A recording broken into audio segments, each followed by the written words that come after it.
বিড়ি সিগারেট গুটখাখোর যারা আছে সব থেকে প্রথম কষ্ট তারা যাকে দেয় সেটা হচ্ছে তাদের অর্ধাঙ্গিনী, তাদের বিবিকে। তাদের বিবি কষ্ট পায়।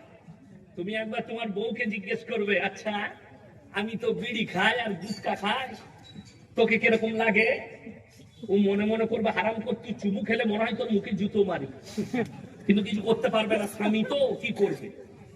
আমার দিকে খারাপ লাগে। হাই আল্লাহ মুসলমান, এই যে পানির বোতলটা দেখো, এই যে পানির বোতল দেখছেন, এইটাই ইনারা লিখে দিয়েছে বিষ মিশানো আছে, আপনি খেলে মারা যেতে পারেন। এটা আর খাওয়া যাবে?